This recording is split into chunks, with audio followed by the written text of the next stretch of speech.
kulanti waxaan wanaagsan daawadayaal halkan waa dhanbaalka dunida ku soo dhawaada barnaamijkeeni falanqeynta wararka galabnimo maanta oo sabtiga taariikhduna ay ku astaysan tahay 5 bisha 10 sanadka 2024 qodobada xiisaha leh barnaamijkan galabteed ku daawo doontana waxa qayb ka noqon doona shirka madasha wada tashiga qaran oo fashil ku dhaweeyeen lagu kala tago madaxweynaha maamul goboleedka Jubbaland Axmed Madoobe oo shuruudo adag hordhigay Xasan Sheekh Maxamuud iyo madaxweynaha maamul goboleedka Hirshabelle oo dan iskaga jalbaasay magaalada Muqdisho asaguna dib ugu laabtay magaalada Jowhar caasimada Hirshabelle talo muxuu qoonsaday warbixin ayaan daawadayaal arintaas in kaga haynaa qodobada kale xiisaha leh barnaamijkan galabta aad ku daawo doontana waxa qayb ka noqon doona fadhiga golaha shacabka ee baarlamaanka Jamhuuriyadda Federaalka Soomaaliya oo maanta lagu ansixiyay xakameynta kiimikooyinka beeraha ayadana la tuunsay in kiimikooyinkaasi ururka al-shabaab ay u adeegsan jireen qarxiyada kala duwan ay ku gumaadaan ummadda Soomaaliyeed warbixin ayadan daawadanayada in kaga haynaa qodobada kale xiisaha leh barnaamijkan aad ku daawo doontana waxa qayb ka noqon doona howlgaladii ugu dambeeyay ciidanka xoogga dalka Soomaaliyeed ay ka sameeyeen gobolka Galgaduud iyo sidoo kale tuulooyin fara badan oo ururka al-shabaab laga xoreeyay jabka qawaarij la gaarsiiyay maanta ayana daawadayaal warbixin kaga haynaa qodobada dibadda ee barnaamijkan aad ku daawo doontana waxa qayb ka noqon doona Mareykanka oo duqeeyay magaalooyin ku yaala dalka Yemen oo fariisimo weyn ay ku lahaayeen xuutiyiinta dalka Yemen ka dagaalama qodobadaas iyo wixii kale ugu soo kordhay Soomaalida iyo caalamkaba ku saabsan ayaa daawadayaal barnaamijkan falaqeynta wararka galabnimo in kugu soo gudbi doona soo saaristii tabinta waaniga Daahir Abshir Xasan fadlan waxaan ku xusuusinaa YouTube-kana dhanbaalka dunida haddii aad ku cusub tahay subscribe saar sidoo kale page-keena Facebook leader mari sidoo kale barxada bulshada u diyaar garooba daawadayaal qodobadaas aad maqasheen oo faahfaahsan waa tahay daawadayaal isku soo noqon wanaagsan mar kale aan ku bilaabana barnaamijkan falanqeynta wararka galabnimo ee shirka madasha wada tashiga qaran oo kal hore madaxweynaha jamhuuriyadda ka furay magaalada Muqdisho isla markaana ka qayb galaya madaxda maamul goboleedyada dalka ayaa la soo warinaya marka iminka in la isku mari laayahay isla markaana qodobo waaweyn la isku hayo qodobada la isku hayo isla markaana la isku mari waayo waxa qayb ka ah doorashooyinka qof iyo codka ah ee la filayo 2026 in laga qabto Soomaaliya madaxweynaha maamul goboleedka Jubbaland Axmed Madoobe ayaa la soo warinaya inuu shuruudo adag markaas hordhigay madaxweynaha Xasan Sheekh asaguna markaas ku xujiyay in shirkan laga soo qayb galiyo maamul goboleedka Puntland iyo sidoo kale maamulka ku meel gaarka ee SSC Khaatumo madaxweyne Xasan Sheekh ayaa arintaas ka biyadiiday waxa uu tilmaamay in maamulka SSC Khaatumo markaas uu san ahay maamul dhameystiran isla markaana si ku meel gaar ah ay dawladda federaalka Soomaaliya u aqoonsatay isla markaana aysan haboonin in shirka wada tashiga qaran laga soo qayb galiyo sidoo kale madaxweynaha maamul goboleedka Jubbaland ayaa la sheegaya inuu ku adkeysanayo in maamulka Puntland laga soo qayb galiyo isla markaana aan laga bahadli karin ba wax doorashooyin qof iyo cod la yiraahdo Soomaaliya laga qabto ilaa maamulka Puntland inta uu ka maqan yahay maqnaashaha Puntland ayaa Axmed Madoobe ku sifeeyay inay tahay mid dhabarjab ku ah nidaamka federaalka ee dawladda federaalka Soomaaliya ay hore u qaadatay isla markaana loo baahan yahay in ummadda Soomaaliya la isku keeno wax wada heshiis lagu yaana markaas doorasho lagu galo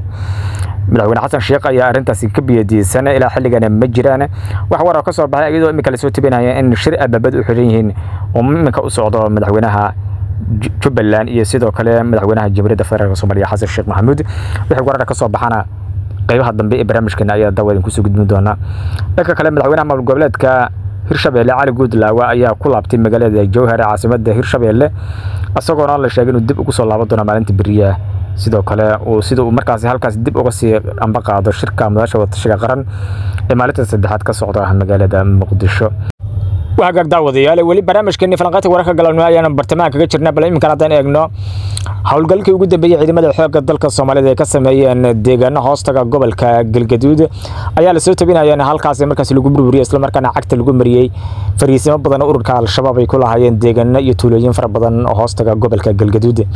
ciidanka xoogga dalka Soomaaliyeed 24 saac la soo dhaafay waxay deegaanadaas ka wadeen howlgallo aan loo kala harin isla markaasna ay ku baacsanayeen khawaarijta arxanka daran oo maalmihii la soo dhaafay ku dhumaalaysanayay tuulooyin iyo sidoo kale dhulalka hawdka ee markaas hoostaga gobolka Galgaduud saraakiisha ciidanka xoogga dalka Soomaaliyeed ee howlgalkaasi hogaaminaysa ayaa warbaahinta u sheegay in ay ka kiciyeen isla markaana ay cagta mariyeen fariisimo badan oo ururka argagixisada ay ku lahaayeen tuulooyin fara badan oo hoos yimaada gobolka Galgaduud waxaana wacd ku maran ilaa ay ka ciribtirayaan isla markaana ay ka dhameystirayaan ururka al-shabaab inay sii wadi doonaan howlgalkan ka dhanka ururka al-shabaab oo iminka sida xawliga kaga socda gobolka Galgaduud tan ayaana qayb ka ah dagaalka wejiga labaad ee la filayo argagixisada in lagaga sifeeyo dhammaan baagiyiga Soomaaliyeed waxaana arrintan si weyn u soo dhaweeyay shacabka gobolka Galgaduud oo aad uga mahad celiyay geesiyaasha ciidanka xoogga dalka Soomaaliyeed oo ay had iyo jeer u taagan difaaca dhigooda iyo nasabadooda intaba waxayna tilmaameen in ay garab taagan yihiin isla markaana la shaqeyn doonaan ciidanka xoogga dalka Soomaaliyeed oo had iyo jeer u soo jeeda difaaca qarankooda iyo sidoo kale badbaadinta shacabka Soomaaliyeed waagaag bal markana hadda fadhiga golaha shacabka ee baarlamaanka Jamhuuriyadda Federaalka Soomaaliya oo maanta ay kulankooda caadiga ku yeeshay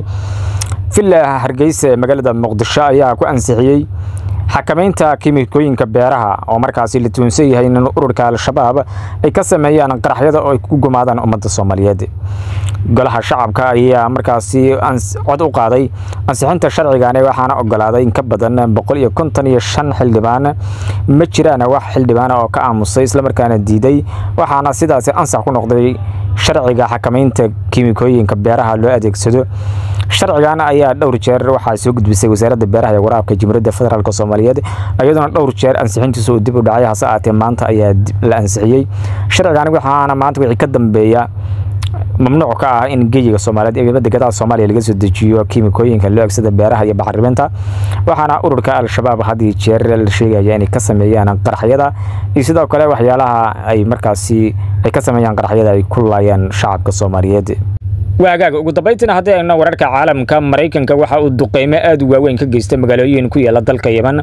halkaas oo ay fariisimo waaweyn ku leeyeen xuutiyiinta dalka Yemen ka dagaalanta xuutiyiinta oo farabaan ku haya maraakiibta kala duwan ee Ameerikaanku adeegsadaan badda cas oo isla markaana halkaas ay gantaale kala duwan ay ku weeraraan had iyo jeer ayaa Mareykanka markan wuxuu doonayaa inuu ka argoosto waxaana weeraray magaalooyin markaas iyo tuulooyin hoostaga magaalada caasimadda dalka Yemen ee Sanaa